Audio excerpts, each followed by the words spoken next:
Hello my dear students, how are you all? Today we read chapter number 8 General and Ledger. हम लोगों ने कुछ last video के अंदर sundry loss by theft, loss by fire और charity वगैरह, advertisement वगैरह हम लोगों ने इसकी एंट्रीज करना सीखी थी। आज का जो वीडियो है वो थोड़ा सा इम्पोर्टेंट है क्योंकि इसके अंदर आप लोगों को अलग अलग से टर्म्स जो मैंने आप लोगों को स्टार्टिंग के अंदर सिखाया था, ठीक है, उसकी एंट्रीज किस तरीके से होगी और उसको वापस से रिवाइज हम लोग करेंगे। ठीक है, ध्यान से समझिएगा हर एक एंट्रीज को, सारी की सारी एंट्रीज इंपॉर्टेंट है। ठीक है, कुछ जो मुझे लगेगा जो कि इम्पोर्टेंट उसकी डिस्क्रिप्शन है, मतलब उसको अच्छे से एक्सप्लेन करना पड़ेगा, ठीक है, रिटर्न लिखवा कर, तो मैं आप लोगों को वो भी समझा दूंगा। ठीक है, ज़्यादातर ऐसे चीज़ें हैं जो कि बहुत ज़्यादा इजी हैं, समझते हैं। स्टार्ट करते हैं हम लोग फर्स्ट सन्ड्री।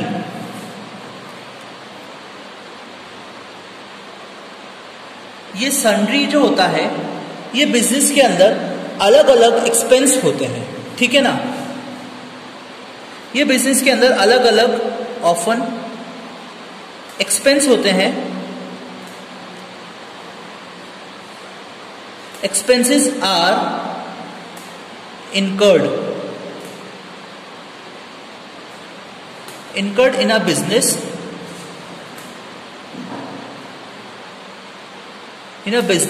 such as, जैसे कि एग्जाम्पल के तौर पर हम लोग देखें, पोस्टेज एक्सपेंसेस होता है एक, पोस्टेज, कन्वीनियंस, कन्वेंस चार्जेस, ठीक है, और रिफ्रेशमेंट अगर कुछ होता है, अगर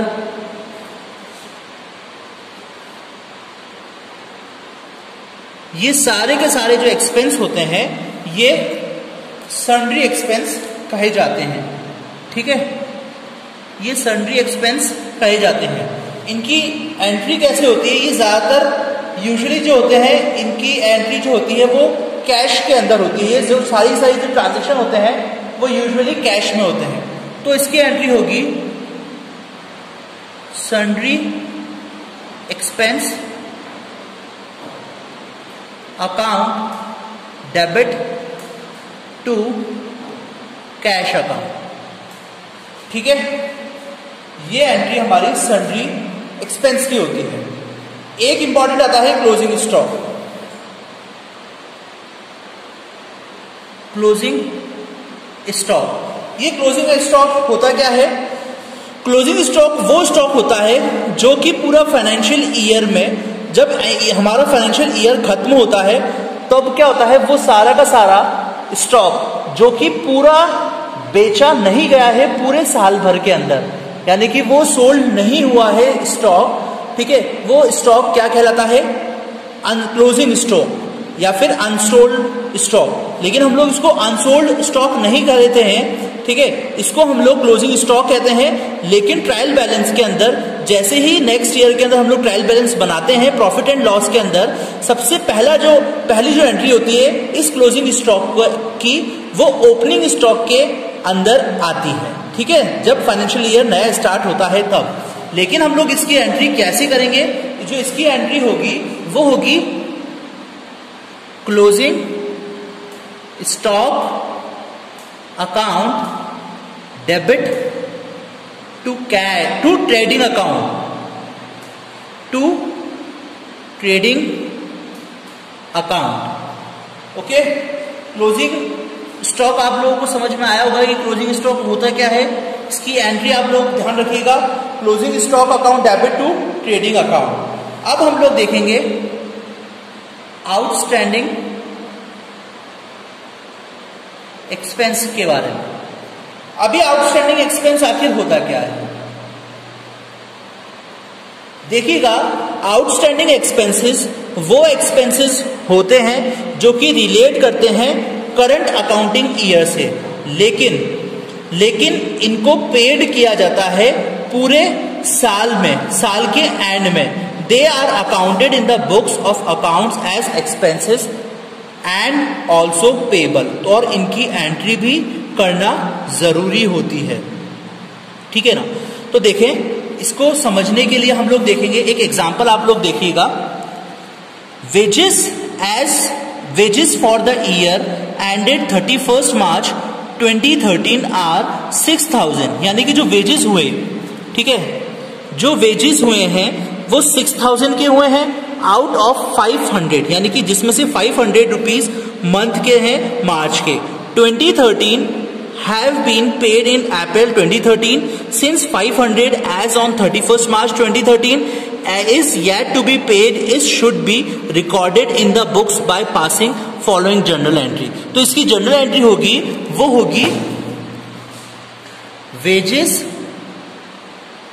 account debit to outstanding wages account, ठीक है। तो जो 500 रुपीज का जो खर्चा था पूरे साल भर के अंदर, वो खर्चा जो होगा उसकी एंट्री हो जाएगी 500 और 500, ठीक है। ये हमारा आउटस्टैंडिंग एक्सपेंसेस हुआ था। इसी के अपोजिट होता है एक प्रीपेड एक्सपेंसेस।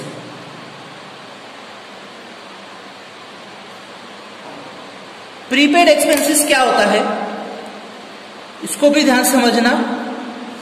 प्रीपेड एक्सपेंसेस वो एक्सपेंसेस होता है, जैसे कि आपने एक एग्जाम्पल के तौर पे देखेंगे हम लोग कि आपने मोबाइल का रिचार्ज करवाया। रिचार्ज करवाने के लिए आपको 1 महीने पहले ही अमाउंट पे करना पड़ता है, ठीक है ना। तो जिससे कि आपको वो जो सर्विस होती है वो 1 महीने तक चलती है, ठीक है। तो ये एक्सपेंस जो होता है वो प्रीपेड होता है, यानी कि आपने पहले ही इसकी चुका दिए हैं। अगर आप लोग रेंट पे करते हैं, ठीक है ना, तो रेंट वाला जो होता है टेनेंट होता है, जो कि मकान मालिक होता है, ओनर होता है, वो क्या करता है, सबसे पहले आपसे किराया मांग लेता है पूरे मंथ का, ठीक है ना। फिर उसके बाद बोलता है कि चलिए अब आप रह सकते हैं, ठीक है ना। जो एक्सपेंस आप पहले करते हैं और उसकी जो सर्विस है वो आप लोग पे करने के बाद उठाते हैं, वो एक्सपेंसेस कहलाते हैं प्रीपेड एक्सपेंसेस, ठीक है ना। ठीक है, इसको मैं अगर इसको लिखूं मैं अगर, तो इसको समझने के लिए हम लोग लिख सकते हैं सिर्फ कि पेड एडवांस सर्विस लेटर। पहले एडवांस पे करो, फिर उसकी सर्विस जो है बाद में उठाओ, ठीक है। ये चीज होती है प्रीपेड एक्सपेंसेस की। प्रीपेड एक्सपेंसेस की जो एंट्री होगी, सपोज करें कि आपने इंश्योरेंस करवाया है, इंश्योरेंस प्रीमियम आपने लिया है, ठीक है ना। इंश्योरेंस प्रीमियम लेने के लिए आप एंट्री करेंगे prepaid insurance premium account debit to insurance premium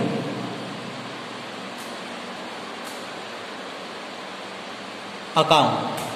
ये हमारी प्रीपेड एक्सपेंसेस की एंट्री होगी, ठीक है। अब हम लोग नेक्स्ट एंट्री देखेंगे डेप्रिसिएशन की। डेप्रिसिएशन मतलब क्या होता है, पहले तो हम लोग ये देखेंगे कि डेप्रिसिएशन मतलब होता क्या है। डेप्रिसिएशन, ठीक है। कोई मशीन है, वो मशीन 3 सालों तक, अब सपोज करें हमने कोई मशीन खरीदी जो कि 50,000 रुपीज की वो मशीन थी, ठीक है ना। हमने वो मशीन को यूज करा, उस मशीन को 3 सालों तक यूज करने के लिए हमने फर्स्ट ईयर उसकी जो कॉस्ट वैल्यू होगी, यानी कि जो मशीन जिसमें से हम लोगों ने 50,000 रुपीज खरीदी थी, वो मशीन चलेगी, चलने के साथ साथ उसके जो पार्ट्स होंगे वो थोड़े से क्या होंगे, वो घिस जाएंगे। घिसने के बाद क्या होगा, वो मशीन के उसकी वैल्यू जो थी वो कम हो जाएगी, ठीक है ना। उसे कहते हैं हम लोग डेप्रिसिएशन। जो हमने मशीन 50,000 रुपीज में खरीदी थी, फिर उसके बाद डेप्रिसिएशन लगकर 3 साल के बाद उस मशीन की जो कॉस्ट होगी वो अराउंड 25,000 to 30,000 रुपीज तक हो जाती है। तो वो जो 25 to 30,000 रुपीज तक हो गई है, उसकी जो कॉस्ट घट गई है, ठीक है ना, वही चीज जो कहलाती है, वो चीज कहलाती है डेप्रिसिएशन। यानी कि 50,000 रुपीज की जो मशीन आपने खरीदी थी, वो अब 25 से या फिर 30,000 रुपीज की हो गई है, ठीक है। तो उसकी एंट्री का होगी depreciation account debit to assets. जो आपकी एसेट्स है, यानी कि चाहे वो मशीनरी है हो गई, चाहे वो बिल्डिंग हो गई, ठीक है ना, ये एक एग्जांपल है एसेट्स के। ये हमारा डेप्रिसिएशन भी कंप्लीट हुआ, ठीक है। अब हम लोग देखेंगे एक्रूड इनकम। एक्रूड इनकम क्या होती है? मैंने आपको एक्रूड इनकम के बारे में भी बताया था कि एक्रूड इनकम होता क्या है। एक्रूड इनकम, देखिए एक्रूड इनकम जो होती है वो इनकम कहलाती है जो कि अर्न करी है पर रिसीव नहीं हुई है। The income which is earn but not yet received, ठीक है। जो इनकम आपने अर्न करी है, अर्न बट नॉट रिसीव। कभी कभार ऐसा होता है, ठीक है, कभी कभार ऐसा होता है जैसे कि आप जॉब कर रहे हैं, ठीक है ना, वो जॉब करने के लिए आपने क्या करा है, 1 मंथ पहले ही आपने पूरा वर्क करा, ठीक है। वर्क करने के बाद 1 महीने के बाद आपको जो होता है वो सैलरी दी जाती है, वो चीज कही जाएगी एक्रूड इनकम के अंदर। यानी कि इनकम जो वो अकर्ड हुई है लेकिन वो नहीं हम तक पहुंची है, ठीक है ना, वो चीज कहलाएगी एक्रूड इनकम। इसकी जो एंट्री होगी वो होगी accrued income account debit to income account. ये हमारी एक्रूड इनकम हो गई। अब नेक्स्ट जो ट्रांजैक्शन होगा वो होगा इनकम रिसीव इन एडवांस और अनअर्न्ड इनकम। यानी कि इनकम रिसीव्ड इन एडवांस, ठीक है, वो इनकम जो कि आपको एडवांस में ही मिल चुकी है, ठीक है ना, वो इनकम जो कि आपको एडवांस में ही मिल चुकी है, ठीक है, वो वाली इनकम होगी इनकम रिसीव्ड इन एडवांस। जैसे कि रेंट, ठीक है, रेंट जो होता है वो हम लोगों को पहले ही मिल जाता है, ठीक है ना। तो क्या होता है, क्या एंट्री करेंगे हम लोग इसके अंदर, rent account debit to rent. ये वाली जो एंट्री होगी, ये वाली एंट्री जो है ना वो होगी करेगा ओनर अपने पास में, ठीक है ना।